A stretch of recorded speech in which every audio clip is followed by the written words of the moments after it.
All right, hello everybody. And here we go with cell cycle control. Okay, it is very important to be able to control the cell cycle. You have to be able to stop a cell from dividing. Uncontrolled cell growth results in, of course, cancer, as we know. So let's look at how the cell cycle is controlled. And it's controlled, of course, by proteins. And it's controlled primarily by our good friends, look down here, the kinases. As you recall, kinases are enzymes that phosphorylate other proteins. They add a phosphate group. And as you also recall, phosphate groups are very powerful. They change the charge, they change the kind of nature of the protein, because of adding all that electronegative elements, and they make things reactive, okay? So they are kind of one of the number one ways that the cell controls things. They are number one ways that the cell turns things on and off. So why would we want cells to either start growing or stop growing? If we want cells to start growing, again, right here, during development, after an injury, or to compensate for just normal wear and tear, you slough off your skin, you scrape the inside of your esophagus. We want our cells to start growing, okay?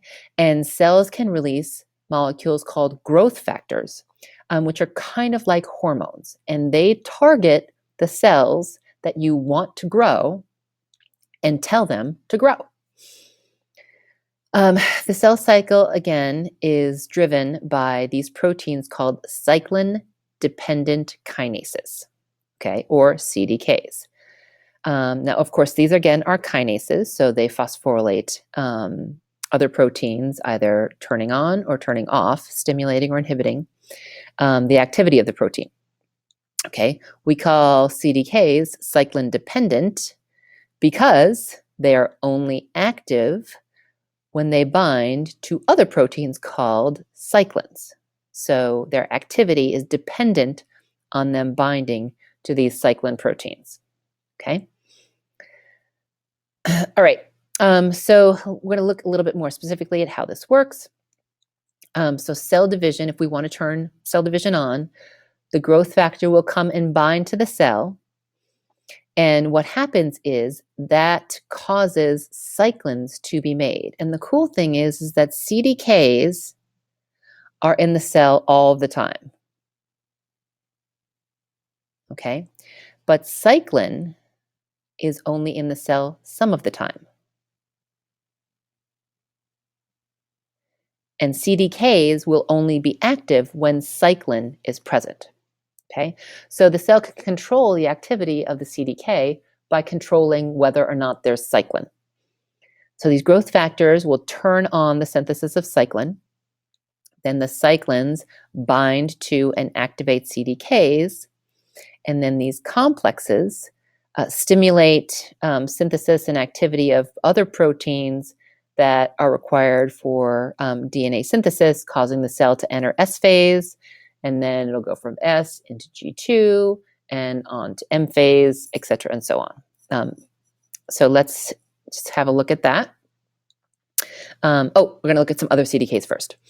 So there are a ton of type of CDKs. I'll bring my cell cycle book to class, and you can see there's pages and pages and pages of CDKs. There are hundreds of them.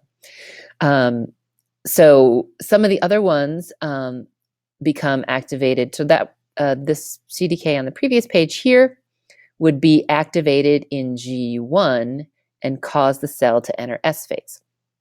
Other CDKs get activated in G2 and cause the cell to enter mitosis. Okay, so things that they do is they cause chromosomes to condense, they break down the nuclear envelope, they have the spindle to form. All this stuff that happens during G2 and mitosis is controlled by CDKs and CDK activity. Okay. Again, other CDKs also stimulate the processes that tell the chromatids to separate. during anaphase, and basically anything little event that you can think of in the cell probably is controlled by the activity of one of these CDKs. So this just kind of looks a little bit here, and I'm going to start with this terminology so you guys know it. This is what is called a signal, S-I-G, transduction pathway.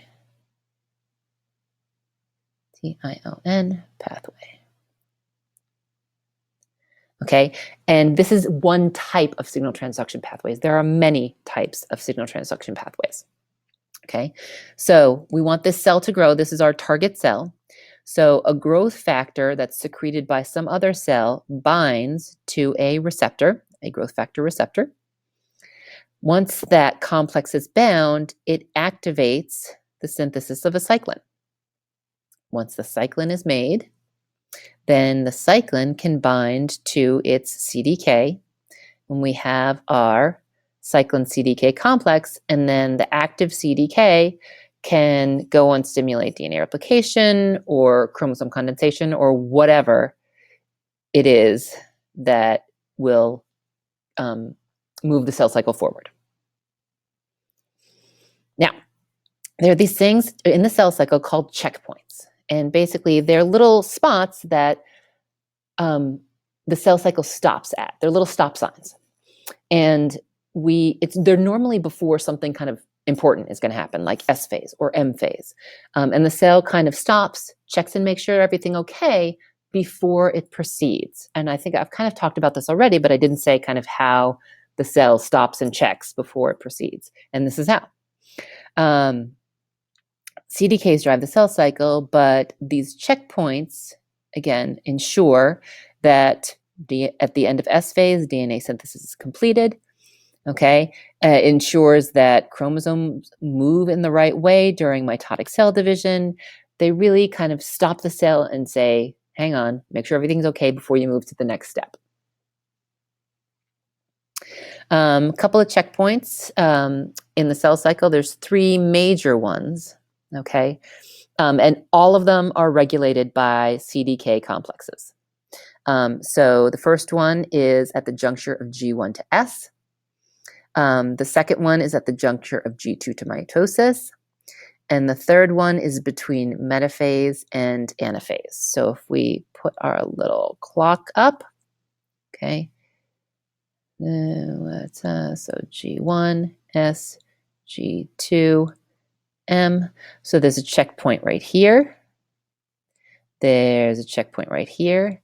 And then there's a checkpoint kind of in the middle of M phase.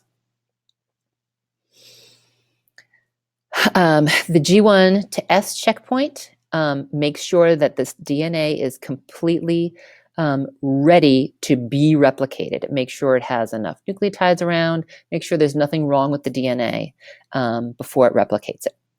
And then the G2 to mitosis checkpoint makes sure the DNA is done being replicated and that all of the preparations necessary for mitosis have been completed. And then the metaphase to anaphase checkpoint makes sure that the chromosomes are attached to the spindle fibers and aligned properly so that when the sister chromatids release, everybody will go to the right spot. It makes sure that the chromosomes are moving properly during M phase. Okay, and here's just a little diagram showing you, here's our G1 to S checkpoint, G1 to S. Here's our G2 to M checkpoint, and here's our metaphase checkpoint. Okay, their drawing is way better than mine. And you see, it's just like a little stop sign. Slow down, take control of yourself. All right, and I think that's it. The end. Okay, CDK, learn it, live it, love it.